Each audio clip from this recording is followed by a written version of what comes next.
राजस्थान में 7 विधानसभाओं के उपचुनाव होने जा रहे हैं। 25 तारीख शायद नामांकन की आखिरी तारीख है और 13 तारीख को चुनाव हैं। 7 विधानसभा चुनाव में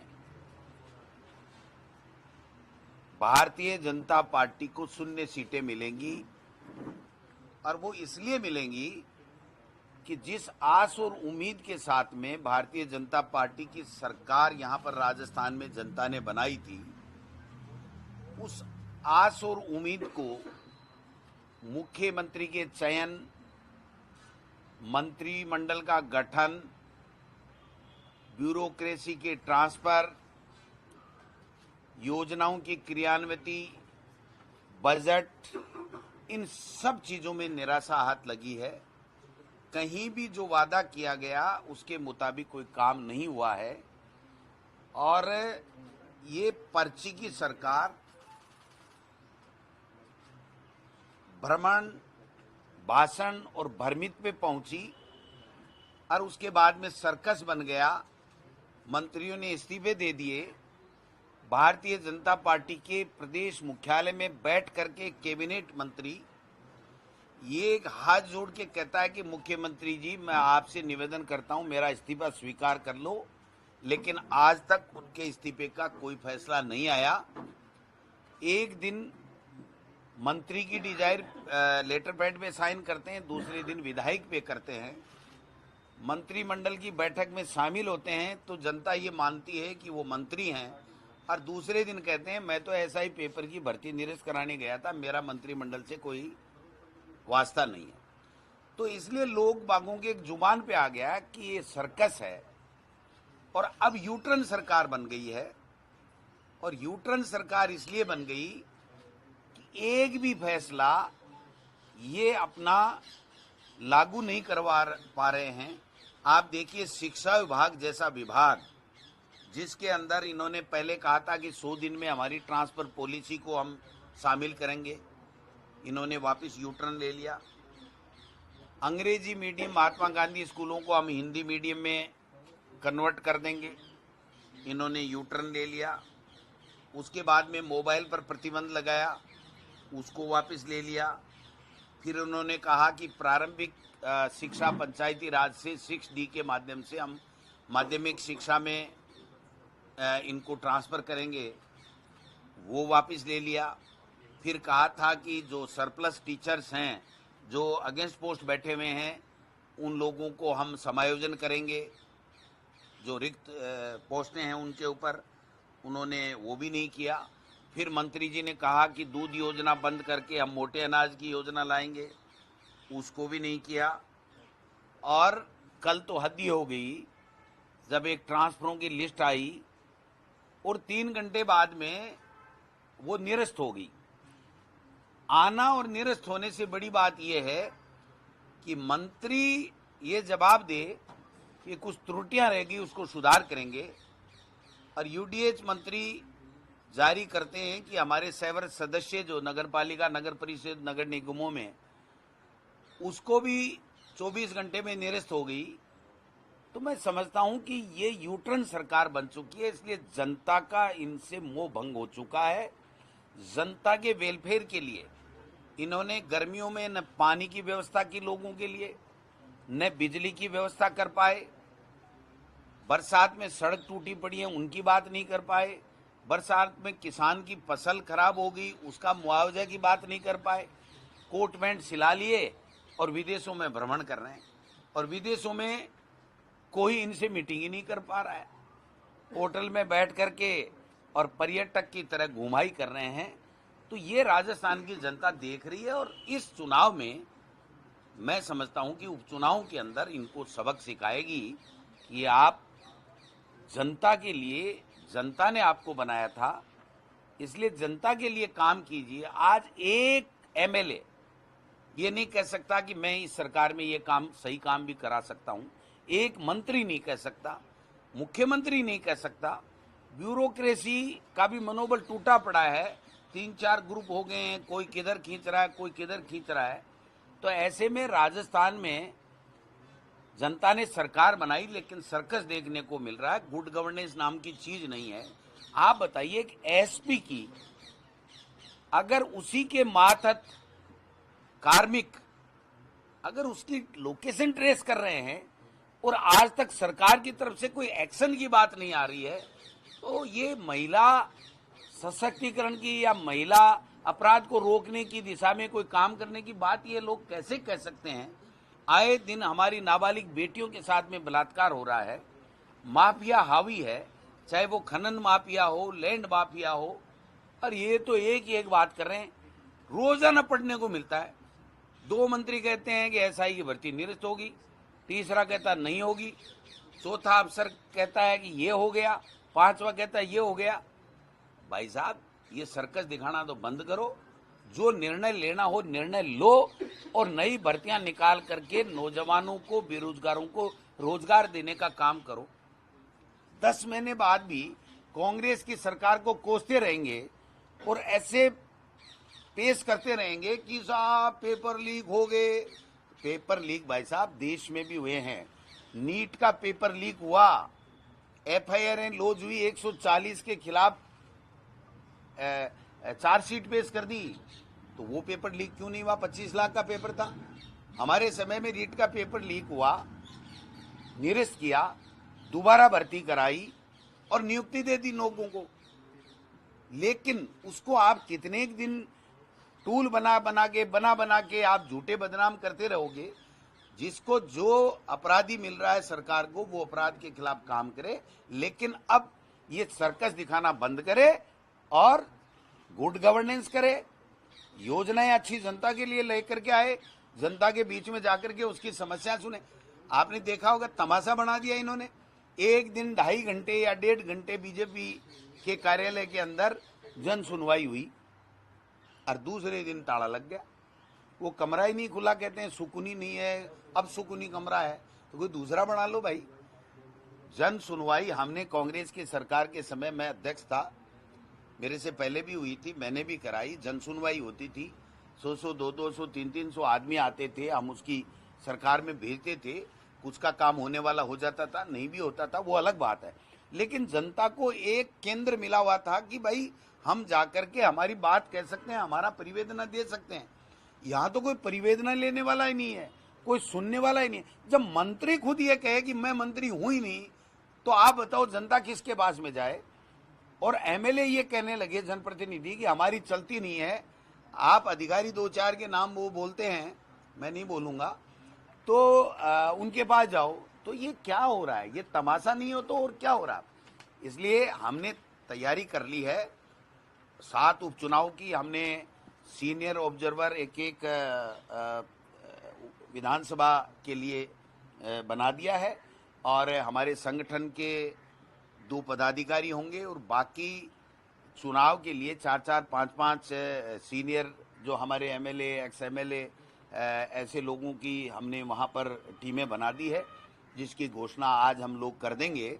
और पहले से भी टीम बनाई हुई है जिसने बूथ लेवल, मंडल लेवल और ब्लॉक लेवल के ऊपर जाकर के मीटिंगें की है। तीनों हमारे सह प्रभारी 2-3 दिन में 19-20 तक जाएंगे, वहाँ पर लोगों की राय लेंगे, लोगों से जो भी इच्छुक चुनाव लड़ने वाले हैं उनसे बात करेंगे, संगठन की बैठक लेंगे और सबकी राय लेकर के प्रदेश कांग्रेस कमेटी को देंगे। फिर हम हमारी कोऑर्डिनेशन कमेटी की सीनियर लीडर्स की रंधावा साहब की अध्यक्षता में हम मीटिंग करेंगे। उसके बाद में हमारे प्रपोजल हम लोग प्रदेश कमेटी की तरफ से हम आला कमान को भेजेंगे और जो आला कमान वहाँ से उम्मीदवार देगा, वो उम्मीदवार हमारा कांग्रेस का उम्मीदवार जीत करके चुनाव जीतेगा। अलायंस के लिए हमारा केवल लोकसभा में इंडिया गठबंधन में आरएलपी की सीट हमने दी थी। नागौर में हनुमान बेनीवाल जी जीते थे, एमपी है हमारे इंडिया गठबंधन के। अब विधानसभा उपचुनाव में समझौता होना नहीं होना या और किसी के साथ होना नहीं होना, ये सब पार्टी हाईकमान तय करता है। इसमें प्रदेश कांग्रेस कमेटी का कोई रोल नहीं होता है। इसलिए जो भी पार्टी हाईकमान गठबंधन के लिए निर्णय लेगा तो हम उस निर्णय के साथ जाएंगे, नहीं तो हम सातों जगह हमारा कांग्रेस की तैयारी है और हम चुनाव लड़ेंगे। टिकटें कब तक घोषित कर देंगे? 25 3 बजे पहले कर देंगे। 25 तो लास्ट है। अब लास्ट तक तो कर ही सकते हैं, करने को तो पहले ही कर दें। अब मुख्यमंत्री जी पहले विदेश से आए, फिर इनकी टिकटें विकटें भी हों, उनको भी देखना पड़ता है किसको कहाँ से क्या मनाना धरना चलता है नहीं चलता है, सब चीजें जहन में रख के चलेंगे सर। लेकिन मैं ये कह सकता हूँ कि उम्मीदवार ऐसा होगा जो जनता जिसको चाहती है, जो जनता के बीच में रहता है और पब्लिक जो हमारी कांग्रेस का कार्यकर्ता ये कहता है कि ये जीतेगा और ये हमारा उम्मीदवार होगा, तो उसी हिसाब से पार्टी हाईकमान निर्णय लेगा। कुछ सीटों पर जैसे गोसा का नाम चल रहा है कि वहाँ आप स्ट्रेटेजिक तौर से एंड वक्त पर बीजेपी के नेता को भी टिकट दे सकते हैं। जो आप सोच रहे हो वो काम हम नहीं करेंगे। सर, बीजेपी वाले ये कह रहे हैं कि हरियाणा चुनाव के नतीजे का असर राजस्थान में नजर आएगा, मॉरली बूस्ट है वो बीजेपी। उनके पास इसके अलावा सामान ही नहीं है। ये उनको केवल वो मुंगेरी लाल के हसीन सपने हैं। हरियाणा चुनाव अलग था, यहाँ का चुनाव अलग है। यहाँ पर सरकार भारतीय जनता पार्टी की बिल्कुल पूरी तरीके से विफल हो चुकी है। संगठन हमारा यहाँ मजबूत है, नेताओं में एकजुटता है। ए से लेके जेड तक जिस भी कैटेगरी का जो भी नेता है वो सब एक बंद मुट्ठी के रूप में एक साथ काम कर रहा है राजस्थान में। तो मैं समझता हूं कि यहाँ पर किसी तरीके की कोई मुगालते में भारतीय जनता पार्टी रहे तो वो उनकी वो जाने। उनका चुनाव तो वो कौन प्रभारी जी हैं वो आएंगे तो वो भाषण देंगे तो कुछ ठीक हो जाएगा। Sir, Mahatma Gandhi government school की इंग्लिश मीडियम की आपने बात कही है। भाजपा का आरोप है कि आपने इंग्लिश मीडियम तो बना दी है लेकिन उसमें टीचरों की भर्ती नहीं की, उस पर क्या कहेंगे? तो टीचरों की भर्ती आप करते हो ना, आपको कोई मधुमक्खियों के डंक मरवाने के लिए मंत्री बनाया क्या? आप शिक्षा मंत्री हो, आपकी सरकार है, आपने कहा बंद करेंगे, हमने कहा करके दिखाओ, नहीं कर पाए तो आप भर्ती कर दो। भर्ती करना इनका काम है, हमारा काम थोड़ी है। अगर इनके कोई समझ में नहीं आ रहा है डिपार्टमेंट या कोई बात तो हमसे पूछ ले, हमारे से जो हमारा विजन होगा हम बता देंगे, माने नहीं माने वो उनकी बात है। आप लोगों से पूछ ले, आप कितनी जो चीजें समझते हो, देखते हो, पूरे प्रदेश को देखते हो, तो कोई चीज आपके भी संज्ञान में आती है वो दे सकते हैं। राय मशविरा तो होता ही नहीं ना यहाँ तो पर्ची आती है, काम हो जाता है और यू टर्न हो जाता है।